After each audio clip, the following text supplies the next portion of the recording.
Okay, can everybody hear me? This is Mark Lynn, and it is 1 o'clock Eastern Time according to my clock here. So let's go ahead and get started with our emergency preparedness webinar for rural health clinics. It is being sponsored by Firestorm, which is a company in Atlanta that has been working with emergency preparedness now since 2005. And Kevin, who is the representative there with them, was planning on being at the webinar today, but I guess with emergency preparedness the way it is, he ended up having to go to the doctor's office. So here I am with the brace on my hand, and he is going to the doctor's office. So I will go ahead and do this. And my name is Mark Lynn. I am from Healthcare Business Specialist in Chattanooga, Tennessee, and we work with rural health clinics and been working with them for about 30 years or so. Here's my contact information. Danny Gilbert is on the sidelines there listening, and she has an open mic as well, so she can talk to me if something's going haywire and get me on the right direction. And let's see here. And then, of course, Kevin is the senior consultant from Firestorm, and there is his contact information. And if you're like me and you're going to see that you need some resources and some help to get through all of this, I would definitely give him a phone call. He says that they will, if you just say that you're at the webinar with us, that they will give you a discount. He's going to talk to his boss about how big a discount, but there will be some type of discount for you guys because their expenses, their services, they're not super expensive, but when you see how much time people get into these things, you can see that, by sort of subcontracting this out, you may save yourself a lot of money just by doing that. If you do want to get information much faster from us, you can go into Facebook. We have a group called the RHC Information Exchange, and you're welcome to post things on there. You can ask questions. We post information about different seminars and webinars and different things that not even ours we post on there, and other people post on there. So that's a good place for information. Do make sure that you're getting a part of our newsletter, or if you have people that are in your organization that need to know about rural health clinics, we do have a newsletter that we basically send out to notify people of things like this webinar. So as we start the webinar, the disclaimer, this is being recorded. So if you don't really like that for some reason, please go ahead and disconnect. The information is current as of today. Big disclaimer on this one here, not an expert in emergency preparedness whatsoever. I'm a CPA and work with rural health clinics. I have a lot of experience with getting them started up, a lot of experience in the clinical aspects of operating an RHC from a certification standpoint. So that's one reason why I was bringing in Kevin to help me with this. But we will wander our way through this thing. Again, what we do, we mainly do a lot of Medicare, Medicaid, TennCare, cost reports, a bunch of annual evaluations, a bunch of startups, and we do a lot of billing and cost reporting seminars and just basic updating of information regarding RHCs. That's really all we do. RHCs are us, basically. The goal of this session is just to get you up to date on emergency preparedness. The interpretive guidelines were issued on June the 2nd. It actually says advanced copies. I'm not sure what that really means, but there's about 74 pages of interpretive guidelines. So we wanted to update you guys with the new information that's in the interpretive guidelines. And there is a ton of information over here on the sidebar here. There's 5 handouts. So I definitely recommend getting your hands on those as well. Also, I did prepare a huge booklet here. It's probably 300 or 400 pages, scanned it, got it all pretty, and it's way too big to put in there. It's probably way too big to email you. So I will go back and try to probably rescan it at a lower resolution and try to come up with something there. And if it works, we'll email it all to you. If it doesn't work, we'll figure out something else. We can figure out something else on that. Questions or comments, if you will raise your hand on the sidebar over there, we will open up a phone line and ask you that question. Or if you type in your questions, like a few of you have done, then I will answer those questions when we get to the end of the presentation. It should take about 40 minutes, I hope. I hope I didn't put too much information in here, but so it should take about 40 minutes to get through all of this that we have, and then we'll open it up for questions. Hopefully I'll be able to answer them. Like I said, I'm not an expert in this particular field. And so here's the real information that you're interested in at this point. Emergency preparedness. Are you ready? These rules apply to the 17 different provider types that CMS says these apply to, and these apply to RHCs. That's our specific one that we're interested in. These rules will go, they were effective November the 16th, 2016. They're going to start being enforced on November the 15th, 2017. This is the homepage for Firestorm, and you can see they have a countdown here. This is, I pulled this slide yesterday. So we have 3 months, 19 days, probably about the same time, 13 hours, 44 minutes, and 49 seconds to get in compliance with this. And if you're becoming a rural health clinic, you want to get your survey in before November 15th if you can, because you're not going to be tested on this. So you definitely want to do that. Also, if you're Joint Commission, hopefully you'll get your survey before November 15th so that you won't be subject to this as well.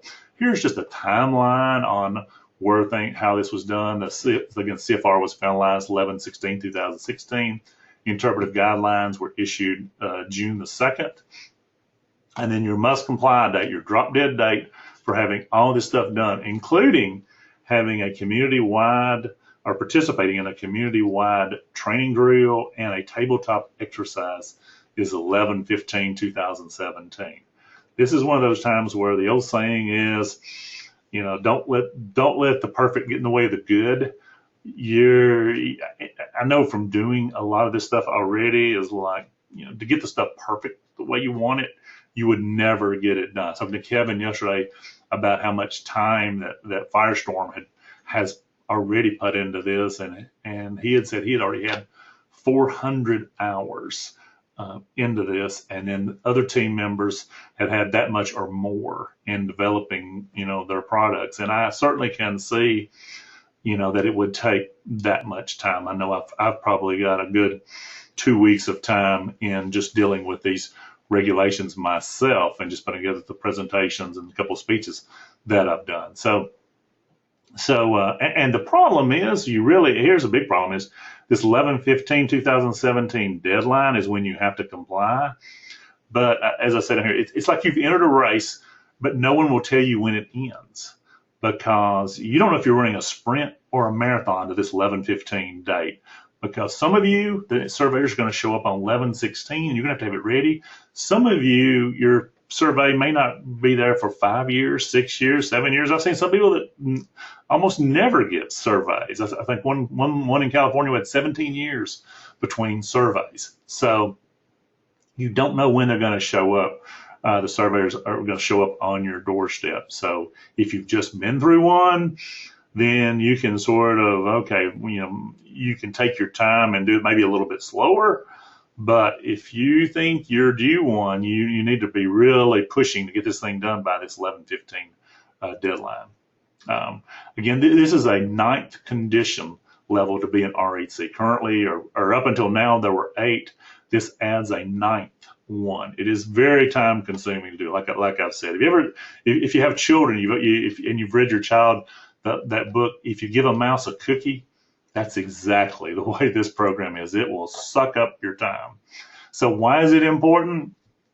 Because it is a condition level deficiency, a condition of participation to become an RHC. If you do not comply, you will most likely get a condition level deficiency. Hopefully they'll have a little mercy on us the first year or so. But if you get a condition level deficiency, that means if you don't fix it quickly, then you are going to lose the benefit of the RHC status. And that means you're going to lose Medicare and Medicaid monies that go to you because you are a rural health clinic. So that is a big, big deal.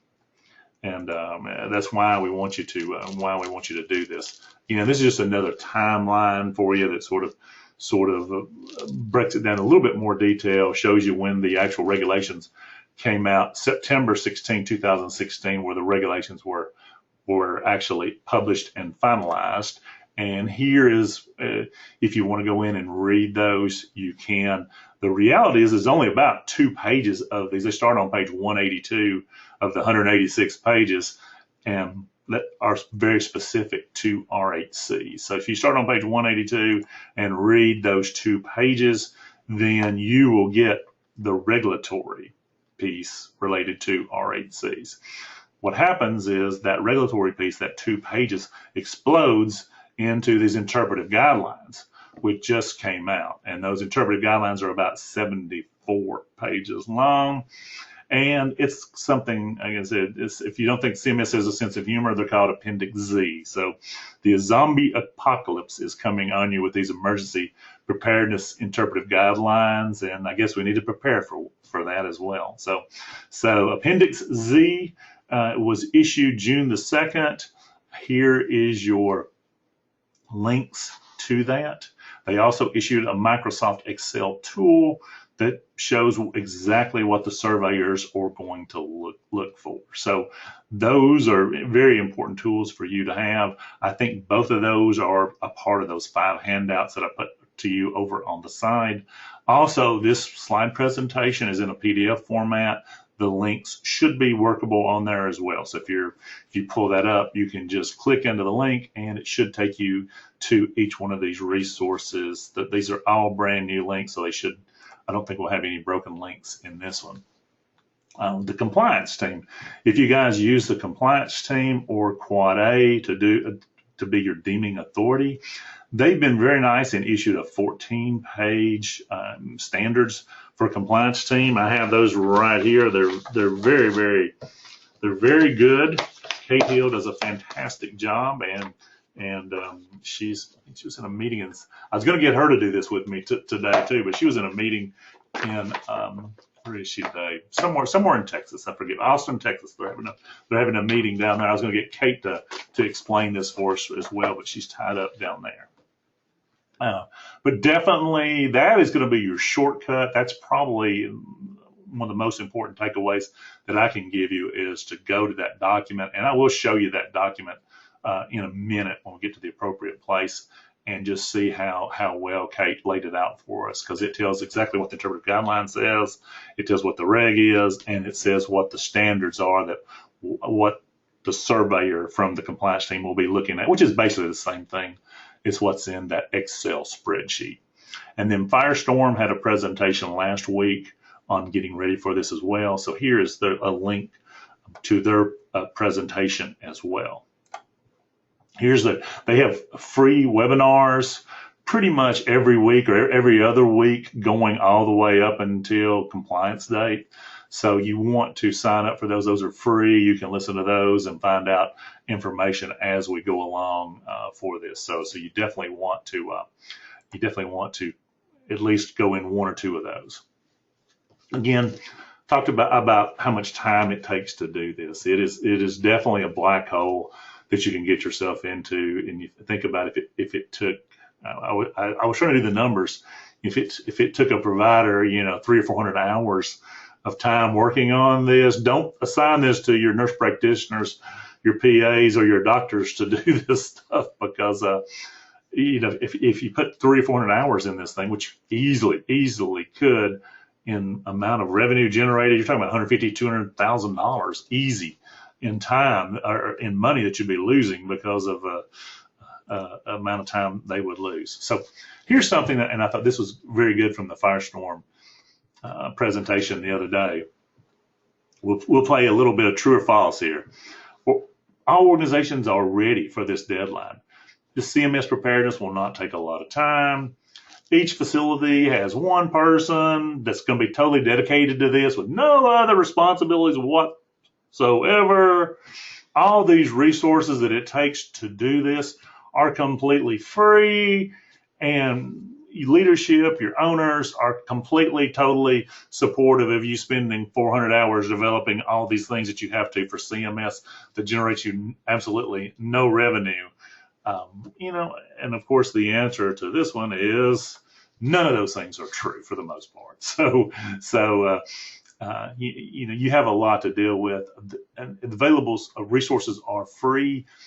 Let me tell you, it takes a lot of time and a lot of money to do what we're talking about. CMS, projected that this would cost each RHC a little over $6,000. That number is way short. I was looking at the Tennessee Emergency Management Plan last night at about midnight or 1 o'clock, and over the last 10 years, just Tennessee, the federal, I forget what they call it, pass-through match piece for emergency preparedness was almost $1 billion over the last 10 years. I think it's like $873 million.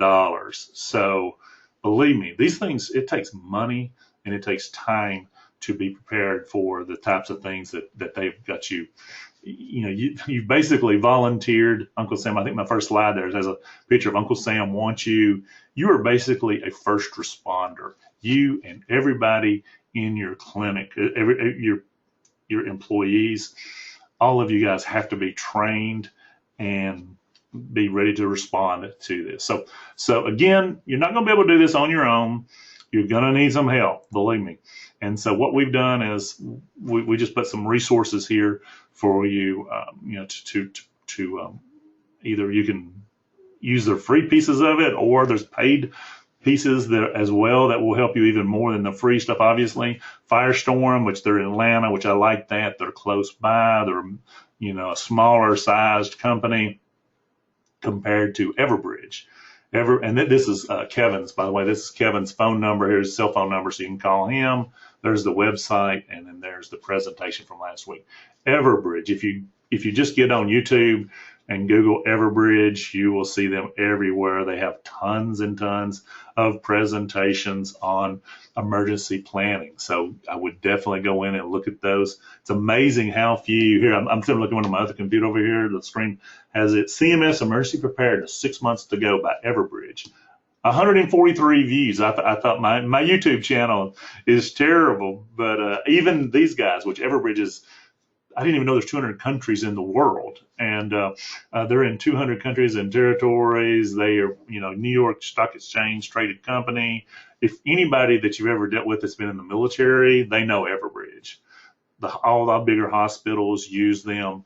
They really have a very sort of a stranglehold on critical communications and how to communicate with people in case of emergencies. So they're very, very big time. They may be a little bit overkill for the type of rural health clinics we have. If you're a hospital, they may be somebody that you want to engage in helping you with those mission critical communication needs where you're having a disaster. Boston University. You can, they have a master's program in healthcare emergency preparedness. You can go back and get your master's degree. That's one reason why I said this is a black hole of information. There's so much out there that you have to know and need to know, and you have to be trained in order to do these things properly. To do a drill, that you have to follow what's called the HCEP regulations, or it's something that FEMA has, and there's HCEP regulations here. Let me see, where is it? I put it in your little booklet here. Exercise and evaluation program, and you have to follow their guidelines on how to do your tabletop exercise and how to do your community-based drill. So those are important. Of course, we are by far the least on here, but we are trying to get you some general information to get you headed in the right direction. Because what we want to do is get you with some basic information so that you have some policies and some procedures set up, and so your surveyors can see that, hey, we're at least trying to get there by this November 15th deadline. Because what happens is, the worst thing can happen is to get a condition level deficiency and have that very, very short time frame that you have to compress all of this work into in order for them to not take away your RHC certification status. So that's what we're trying to do, is just get you a little minimum piece here. Here's some other YouTube presentations that I highly recommend that you watch. Those are from the last presentation. We did a presentation in April, and so this is some of the background information here that you're going to need for this. So I would definitely recommend look at some of these. What you're going to be doing is when you're getting your emergency plan together is you're basically looking at 6 types of incidents that could happen. You could have a pandemic or an epidemic in your community. You could have biological, things that are going on, biological warfare. You could have chemical spills. You can have chemical issues there with train crashes and things like that. Nuclear plants. We have a ton of nuclear plants here in Tennessee that are close by. How would you handle that type of emergency? Also, you can have things like your fire goes out, power goes out. You could have a hacker attack your electronic health records as well. How are you going to be prepared for those types of things? Of course, in Tennessee, tornadoes scare me to death now. We have winter weather, which doesn't have to take much winter weather in Tennessee to close down the whole state. So you have to have plans for basically each one of these types of things. You do have to do something called what's called a risk assessment to see which one is which one is the most likely to occur in your particular area, and you'll do more work in those particular areas. Typically, things like tornadoes, winter storms, that sort of thing is what you probably will be worrying about as far as more work towards those. Here's JFK's saying here, the time to repair the roof is when the sun is shining. And that makes a lot of sense. They want you to be prepared for these disasters because we don't know when they're going to happen. And what I didn't really understand about this is that there's policies and procedures that you're going to develop. And those policies and procedures are going to tell you basically the steps in order to develop an emergency plan. And the emergency plan is what you're going to be when something happens. That's the training. That's what kicks in that you can do it without really thinking about it. And that emergency plan is what you're going to implement and what you're going to train your people to respond to. So you have positive procedures that tells you, okay, here's what we're going to do. And then your emergency plan is, okay, we did a risk assessment and here's what everybody needs to know. And then the training comes into where we're going to reinforce what everybody knows. So you can see that this is a very, very long process, and it's going to take a lot of time and effort on you, and everybody in your staff is going to have to do this. Why did this come about? Basically to address systematic gaps. You can see, if you watch the TV every night, you can see why disaster drills are necessary, why this emergency planning is necessary, because every night you're going to see there's a flood in Louisiana, there was a mass shooting in Orlando. You don't need me to list all the ones that have. Just turn on the news tonight. You'll see what we're talking about. And so what it does is it provides a regulatory framework to ensure coordinated emergency process. I think one thing they learned from Katrina was there was no coordinated effort to help those people that really, really needed help. And it was just a hodgepodge of response. So since Katrina, they've tried to coordinate within the communities, within the states, within the local leaders there. And every county has an emergency preparedness director. You can just call them up, and I've been very, very lucky in getting most of them. Most of them you call on the phone, they will answer just about every time. I've got one up in very close to me here in Tennessee that I really need to talk to, and I've called and called and called, and I can't even respond. So for the most part, they're very responsive, and what I'll do is document this for a client. Say, okay, I've called this person. I've got a whole long list on him where I've called like every week for a whole, 2 months now. I've been calling this guy to set up a meeting. But you want to document your efforts to comply. Just like your homework for today is go document that you sat in a stupid, boring webinar with Mark on emergency planning, because you want to document everything you do to comply with this. So whenever your surveyor shows up, you will have a record of your efforts there. But what you want to do is when you call that county executive, is basically, number one, find out if they're having any community-wide drills between now and November 15th. That's what you need to know. Number two, are they doing any tabletop exercises that you can participate in? Number three is how do you get on some type of list or communication or wherever they're having training so that you can participate in that? Number four is what type of emergency communication system do they use? Do they use, shortwave radio, ham radio, and how do and what type of equipment do they use? So you can go out and purchase that and learn how to use that in case of emergency, because that's one of the requirements is you have to have sort of duplicate systems out there. So if the phone system isn't working, we can always rely on the ham radio or whatever that secondary system is. So you need to find those. You need to document that in a letter. I would send your county executive basically a certified letter asking those questions. And we have that in our policy manual. We have policies, picked out here over, it says handouts. Where is it? It's in Word, our Emergency Preparedness Policies Procedure. There's an actual letter. I think the last page is a letter that we have for you. And I would send that out. Certified mail return receipt requested, so you can get some type of response from them. And Firestorm has put together this sort of checklist. So again, this is very intimidating to me. I don't know if it is to you guys. You may be a little more systematic than me, but it's basically a 12-step program. Sort of like an alcoholic here. That's we're going through the 12-step program here for this. So maybe I need to be one after going through all this.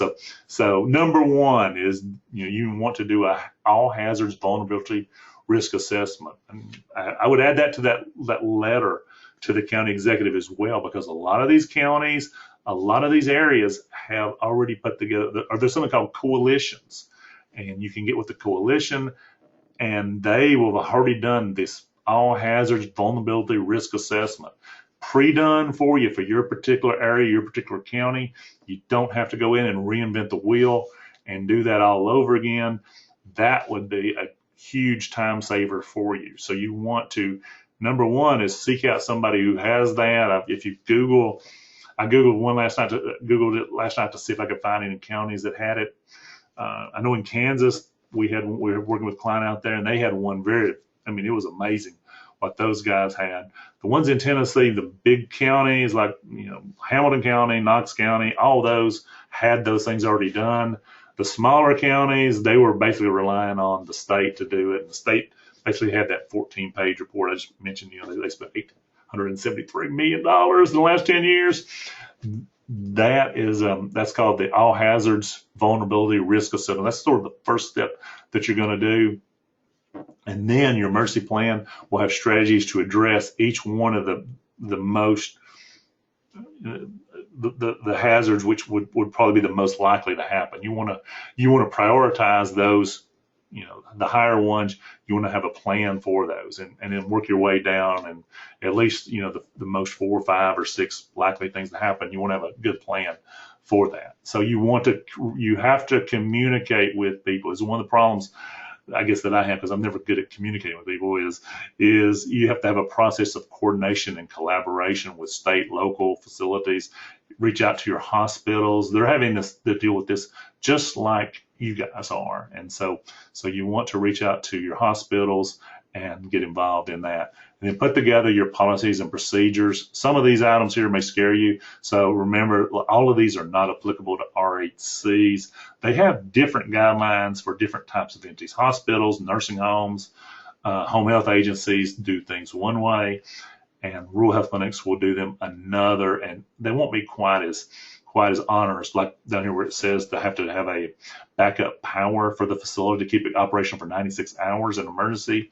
You do not have to have that as a rural health clinic. So that is a good thing. But you're going to go through these 12 steps. I won't go through all of them because we don't have enough time to do that.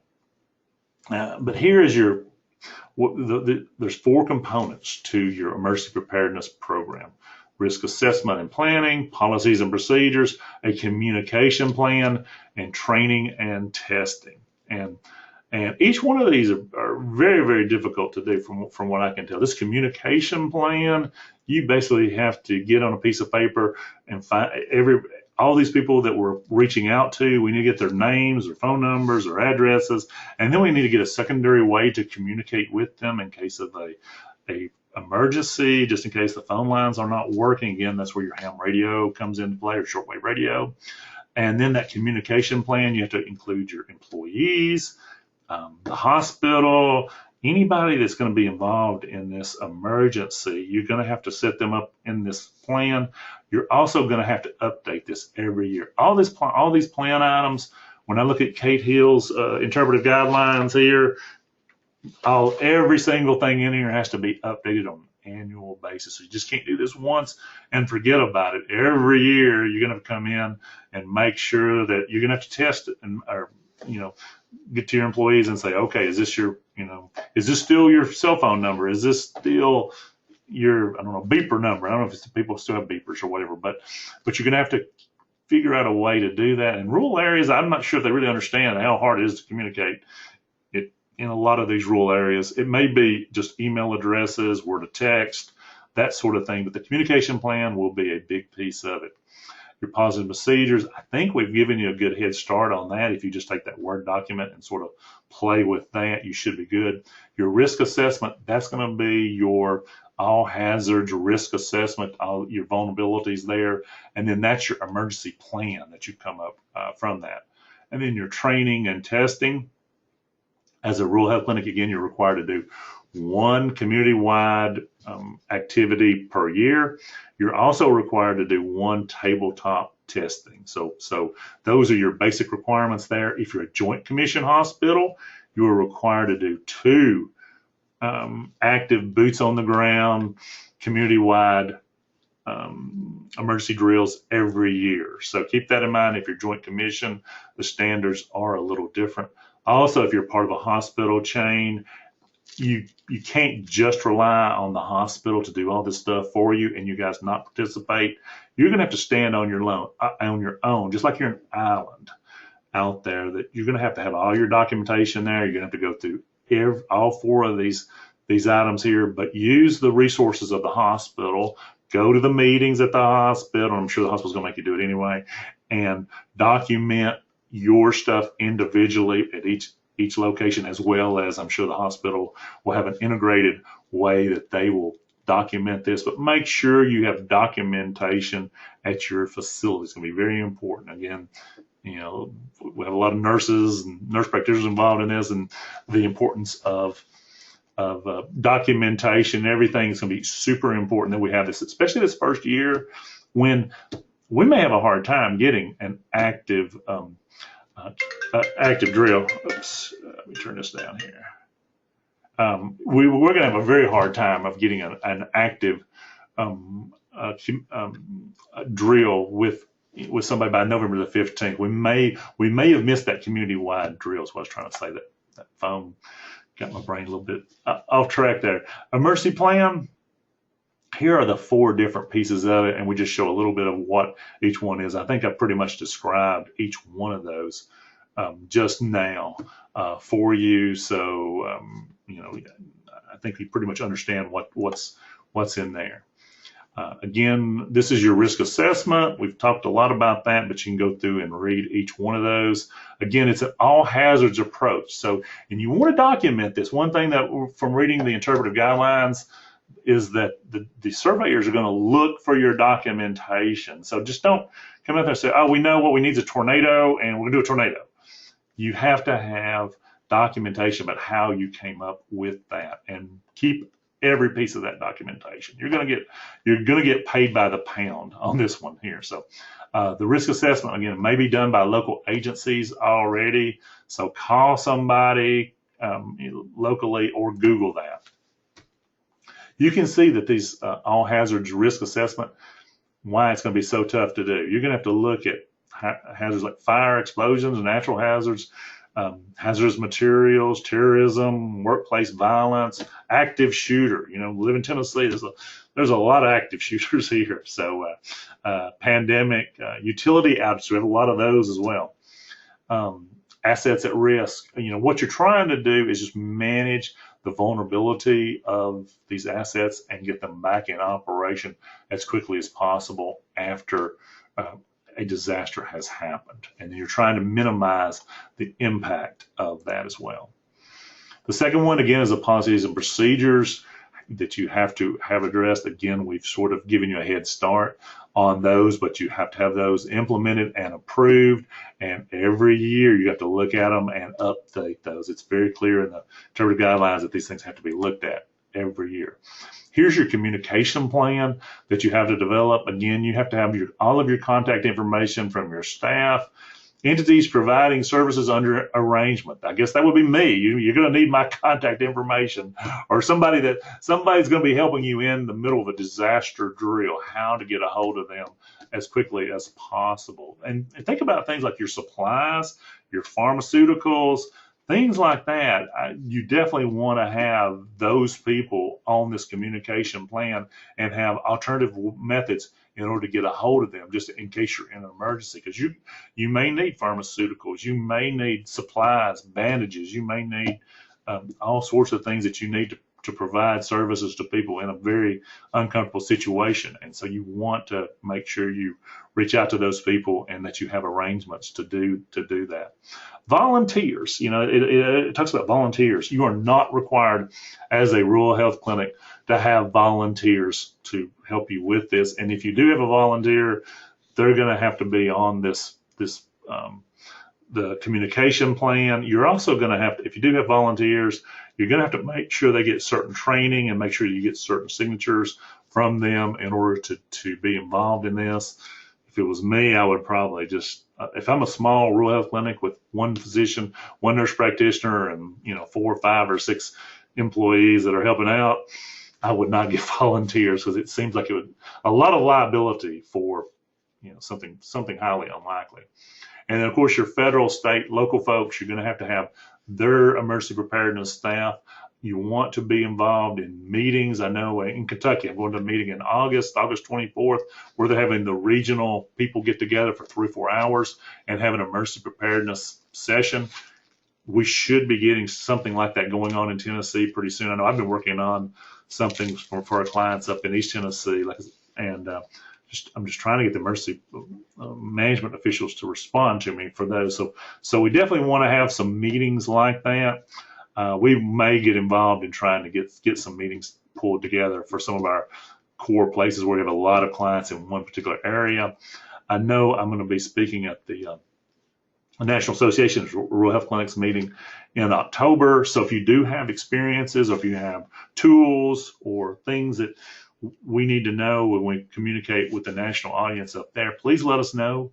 We're learning just like you guys are learning on this. So that's your communication plan that you have to do. Of course, the fourth one is your training and testing. That's your 2 drills you have to do. If you're lucky enough to have a true emergency between now and November the 15th, the good news is that does count as your community-wide drill. So you've met your requirement there, whether you wanted to or not in that case. So that's your training and testing there. Remember, this does have to be done with the HC regulations. So there's certain ways you have to do that, and there's a 72-pager that I have for you guys that you can read that on how to do that. Here's where you can pull that information down as well. So you can just click on right here on this here, and it will bring that particular document up. Let's see here. I got to find where I am here. Here's how much money the federal government projects it's going to cost each rural health clinic. I can tell you, if 14 hours of emergency plan, no. Develop policy procedures, no. Communication plan, no way. These are all way short. So let's see here. These regulations are not one size fits all. As a rural health clinic, we are not required to provide occupancy information. We're not required to have substance for staff and for patients. We don't have to communicate to the hospitals about our occupancy. We don't have to have a generator. So these are these regulations do not apply to RHCs. This top line here, these are all the rules that apply to RHCs.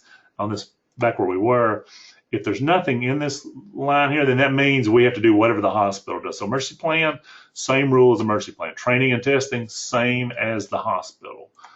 So just follow the hospital's one across there. If it says something in here, that means we have something different than what the hospital plan is. This is the way this crosswalk works. There's an organization called RHCs. It's the Assistant Secretary for Preparedness and Emergency Response, and that's a and that is something that is a very very good resource for you. So you want to be familiar with that. Tell you, I've looked through it, and right now there's not a lot for rural health clinics on there specifically for that. There's a lot of much higher types of resources on there for hospitals and other types of organizations. But right now, there's not a lot from what I've seen. Hopefully, we can get some resources done, maybe provide that for them so everybody can use those. So here's the website to go for ASPR. And then there's a Tracy fact sheet. It's called ASPR Tracy is what it's called. So that will tell you exactly what it is. Here's the crosswalk that we showed you just earlier. And then there is something called 1135 waivers in case of emergencies. You remember, you have to follow your HIPAA regulations. Even though you're in an emergency situation, you have to follow HIPAA regulations on privacy for these patients. So keep that in mind. That's something very, very important that you do that. If there is a reason, if say your patient for some reason for HIPAA, you don't get any type of valid transfers or something like that, you can get what's called 1135 waivers as well. We were in an emergency situation, a disaster, and HIPAA be damned, we had to save this patient, and you can get what's called 1135 waiver. So here's the crosswalk document that shows all the different regulations that relates to RHCs from either the compliance team, Quad A, CMS, and it's too small to read, but I wanted to show that to you. Again, tons and tons of resources and information out there for you guys to go through and to understand. CMS resources here. This is the basic website. I would definitely go into this website. This is from CMS, and it shows you some of the checklist for RHC or for all providers. There's some very good information in there as well. And then the state coalitions, you definitely want to get out there and touch base with any type of healthcare coalitions that are in your community, because they will have some resources like that.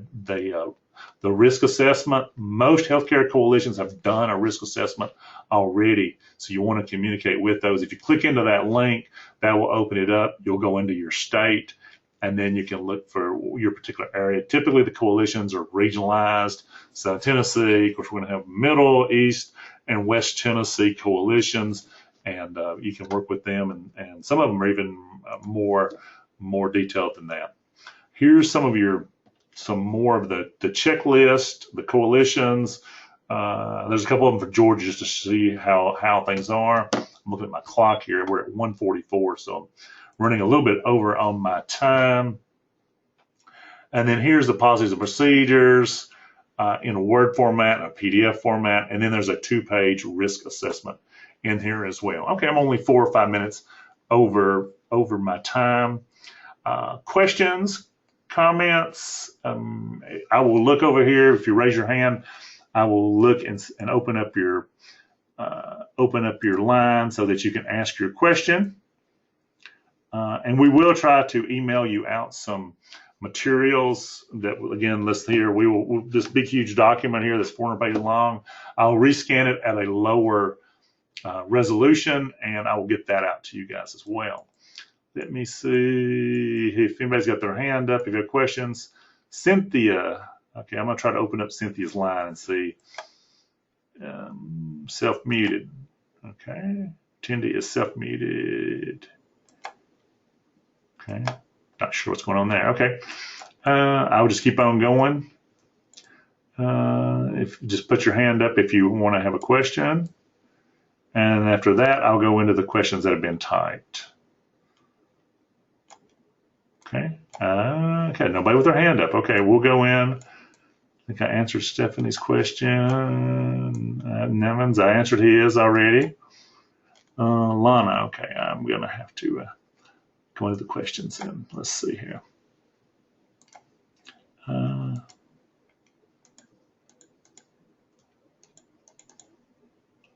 What is a tabletop exercise? That is a really good question. Basically, a tabletop exercise is when everybody's in a room. You can do it virtually if you want to, but everybody has a little script and you go through a scenario and you have a facilitator who reads from his scenario, and it's like, okay, there's an active shooter that comes into your rural health clinic. Mark, what do you do? Lorna, what do you do? Steve, what do you do? And then you give them different scenarios about what's the best way to handle the situation. And then you document what you've done. That one should be easy. Everybody should be able to knock that one out between now and November the 15th. I mean, because again, you can do it. You can hire a facilitator and do it virtually. You don't have to pay anybody to come over to your facility to do that. That is probably going to be that will be very easy. So let's see here. Okay, next one, 2000 survey, Mercy webinar won't open or download. I don't know about that one. We'll have to work on that. Sounds like a computer issue there. We will send a lot of these documents out if you have problems downloading. They're huge files. Just about every one of these are huge files, so that may be a problem with your computer. We will send it via email as well. Let's see here. Open. Okay, and that's basically it. People worrying about the things not opening. Trying to think. Code. No. Okay. Okay. Questions. I think I hit all those that are in there. For some reason, my little box here is very, very small. Questions. Let me go back one more time and see if anybody opened up their raise their hands. One last look. No hands raised. No hands raised. Okay. All right, people.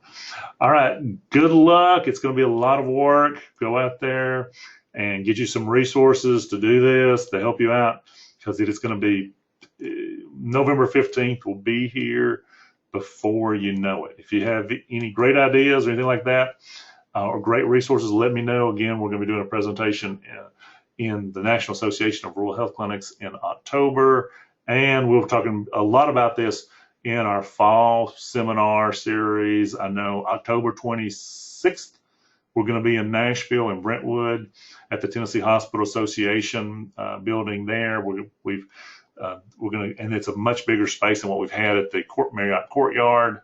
So let us know if you want to go to that. We have a registration is already open for that. We will be in Little Rock this year, Birmingham again this year, and some place in Kentucky. I haven't figured that out yet.